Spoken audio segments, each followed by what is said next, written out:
మరి చేసుకొని తినడానికి పని లేక మానవ జీవన వికాసానికి దూరంగా ఉంటూ శ్మశానాలకు దగ్గరగా ఉంటూ బతికినటువంటి మా నిష్పష్టమైనటువంటి బతుకుల్లో మరి ఇలాంటి బతుకులు బతికినటువంటి మమ్మల్ని ఈ సమసమాజంలోకి ఈ దేశంలో ఉన్నటువంటి ఏ దేవుడు కానీ ఏ దెయ్యం కానీ ఏ కుల గ్రంథం కానీ మత గ్రంథం కానీ మా యొక్క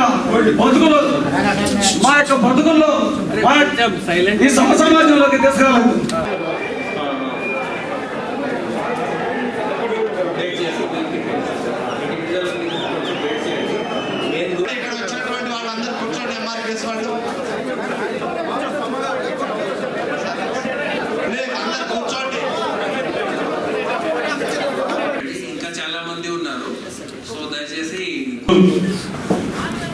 మాకు ఆనందదాయకమైన రోజు. ఒకప్పుడు కులం పేరు చెప్పుకోవడానికి సిగ్గుపడిన జాతి ఈరోజు మేము ఆత్మగౌరవంతో పాటు హక్కులు సాధించుకున్న రోజు ఈరోజు. 30 సంవత్సరాల పోరాట ఫలితం మందాకృష్ణమాది గారి నాయకత్వంలో ఈరోజు కమిషన్ రావటం, అలాగే ఆ కమిషన్ గారికి మేము వినతి పత్రాలు సమర్పించుకోవడానికి ఇక్కడికి మాకు అందరికీ కూడా అవకాశం కల్పించినందుకు మీ అందరికీ ప్రత్యేకమైన ధన్యవాదాలు తెలియజేస్తూ, నిజంగా మా పోరాటం వ్యక్తిగత పోరాటం కాదు, మా ఒక్క కులానికి సంబంధించిన పోరాటం కాదు. డాక్టర్ బిఆర్ అంబేద్కర్ గారు ఇచ్చినటువంటి రిజర్వేషన్లు ఈ ఎస్సీలో ఉన్నటువంటి 59 కులాలకి, ఈ పీడిత కులాలందరికీ జనాభా నిష్పత్తి ప్రకారం పంచుకొని కలిసి ఉందని చెప్పిన మాట ప్రకారమే మా ఉద్యమం కొనసాగుతా ఉంది. మన ఈ ప్రకాశం జిల్లాకి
scheduled caste subclass patient.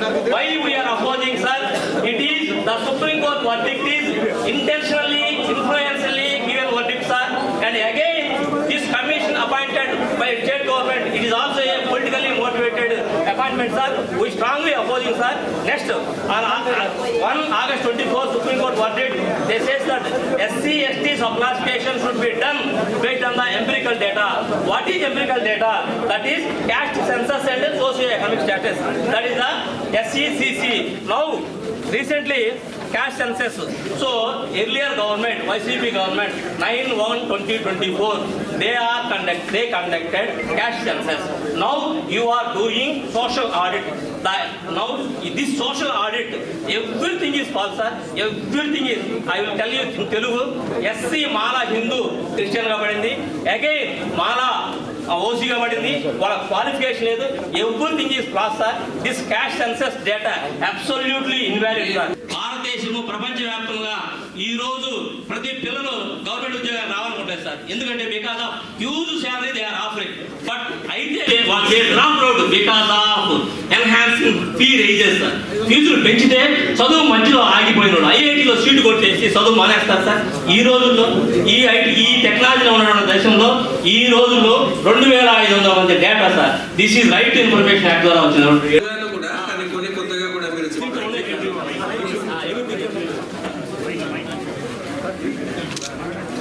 ప్రాధాన్యత ఇచ్చినప్పుడు మాత్రమే ఈ యొక్క దేశం అభివృద్ధి చెందిందన్నారు.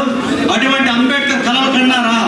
కలల్ని ఈ రాజ్యాంగం ద్వారా సాకారం చేసుకొని మా జిల్లాకి ఒక మహిళా కలెక్టర్ గారు కూడా తమీమాన్సీ గారు ఉండటం కూడా చాలా సంతోషం సార్. మేమందరం కూడా స్వాగతిస్తున్నాం. చాలా గ్రేట్ఫుల్ గా ఫీల్ అవుతున్నాం. ముఖ్యంగా నేను చెప్పేవన్నీ కూడా స్ట్రైట్ గానే మాట్లాడతాను సార్.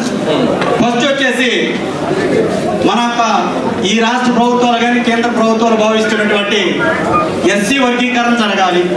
ఎస్సీ వర్గీకరణ జరగడానికి ప్రధానమైన కారణం ఏంటంటే ఎస్సీలో ఉన్న కొన్ని వర్గాలు ముందుకు పోయినాయి, కొన్ని వర్గాలు వెనకపోయినాయి, కొన్ని వర్గాలే తింటున్నాయి అంటున్నారు. మీరు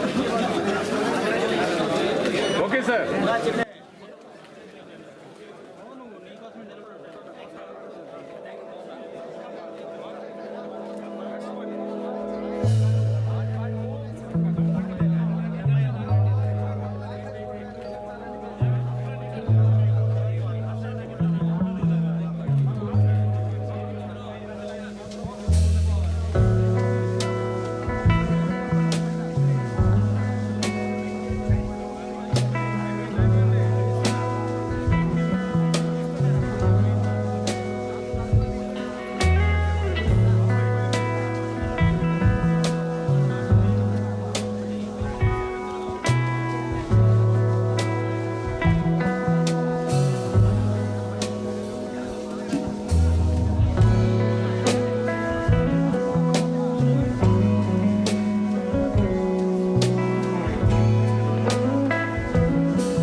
జూలై 7న మా గ్రామంలో ఎంఆర్టీసీ